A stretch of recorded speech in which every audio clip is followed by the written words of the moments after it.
could be your pastors, it could be your boss, it could be anyone that surrounds you. No, it could be anyone that surrounds you. Kasi kung paulit-ulit na ibibigay mo kapatid, Lord, kahapon lamang pinagchichismis ako niyan, na ganito ako. Tapos ngayon, nagbabalik-balitan sa akin, Lord, patatawarin ko talaga. Mga 10 times din itong ginagawa sa akin. No, this is how the Lord is teaching the people. No? So, kaya, di ba, that is why, sabi ng disciples, sa verse na binasa natin, the apostles said to the Lord, increase our faith. Pagkatapos po ng paragraph na yon, sabi nila, increase my faith, increase our faith. Kasi nga, kung hindi po matatag ang ating pananampalataya, magiging stumbling block tayo, magbabackslide tayo, hindi tayo ulit lalapit sa Panginoon, mawawala tayo sa Panginoon. Why? Because the enemy will come to kill and destroy. No? Nakalagay yan, John 10:10. Magpupunta at talagang may gagawin ang Panginoon. Now, that is why when the disciples, sabi niya, increase our faith. Now, nung sinabi yun ng mga disciples, no? Kasi we know that the Lord is a very powerful God.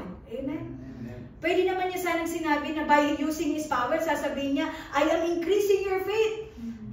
Para instant, hindi na ba mahihirapan? Sabi nung disciple, increase my faith. O, di may power naman, no? Parang magic. No. May power ng Panginoon, so He can just simply increase their faith. No? Pero hindi yung ginawa ng Lord. Ano ginawa niya? He uses a mustard seed as a symbol of faith. Yes. No? He uses a mustard seed as a symbol of faith. Now, sorry po. Now, ganito kaliit. Sabi ng Panginoon doon sa verse natin, di ba? Ang sabi ng Panginoon, if you have a faith as small as mustard seed, you can say to the mulberry tree, be uprooted and planted to the sea. Wow. Ganon katindi. Na kapag ganito lang daw kalaki ang iyong pananampalataya, kaya mong pagalawin ang mulberry tree at i-plant doon sa sea. Imagine that. It's so impossible. Amen? It's so impossible. Pero ito ang sinasabi ng Panginoon. The mulberry tree will obey you if you have that mustard seed of faith. No? So, anong size ng mustard seed? 1 to 2 mm. So, kung titignan niyo po na yung ruler, ganun lang kaliit, sabi ng Panginoon. Kaya mong pagalawin ang hindi gumagalaw. Ayun, amen? So, ito pong mustard seed, no, na ginamit ni Jesus as a powerful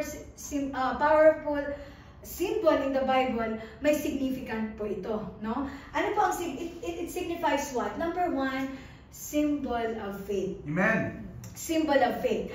In Matthew 17:20, ang sabi doon, He replied, because you have so little faith, truly I tell you, if you have faith as small as a mustard, you can say to the mountain, move from here to there, and it will move.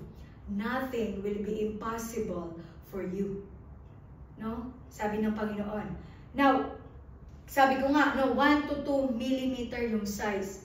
With this size of faith, amen, even it is so tiny, talagang so tiny, pero genuine faith siya. Amen, dapat genuine, kasi kahit ganun kaliit, basta genuine yung faith, it can lead to extraordinary outcome. Amen? Basta it is grounded in God's power. Siyempre yung pananampalataya mo, hindi kasi mananampalataya sa kung saan pa man. But that smallest, tiniest faith, which is so genuine, that faith should be your faith to God that He has a power. Yes. You know? Kaya sabi nga kanina, di ba, it can move mountain. Di ba ito, when you have that small mustard seed of faith, you can say to this mountain, move from here on or there. It can move the mulberry tree. No? Ganun ka-extraordinary yung pananampalataya natin. No? Alam niyo po, the testimonies that we have, yung mga yan, it didn't happen because of anything else. But because of your faith to God, nagagawin nila iyon. No? May pananampalataya ka sa Panginoon. Yes. That it will happen. That your parent or your mom will cure, sabi ni Kuya. Amen? Yung anak ni ate na hindi nag-left and right, but so straight and so good. Yes. Amen. Si kuya na talagang dahil sa pananampalataya niya, siya na ngayon ang nalilito kung anong gagawin niya, anong pipiliin niya. Amen. Si pastor, no, inaakala, iniyak niya sa Panginoon, siguro, kaya ka siguro, pastor, kasi nga mga matagal-tagal kami siguro hindi naiyak sa Panginoon. Minsan daw kailangan natin may tears para for the Lord. No, we really don't know, but the Lord can, that tiniest faith can genuinely move the impossible. Yung bang sa pananampalataya natin, alam ko yung nanay ko, ang tagal-tagal, example ko na lang yung kay kuya, ang tagal, all her life, she's smoking. Diba? Eh guys, sino-sino pang nagsasabi. But because of the genuine faith that he has, that the Lord can move his nanay na mag-stop sa gawain na iyon, it happened. Amen? It happened. Ano po? So it's very, very important to have that smallest 1 to 2 millimeter of faith that you have. No, sa Bible po, in Bible, there are stories that show a tiny faith that leads to miraculous outcome. Yes. No, the faith of the centurion.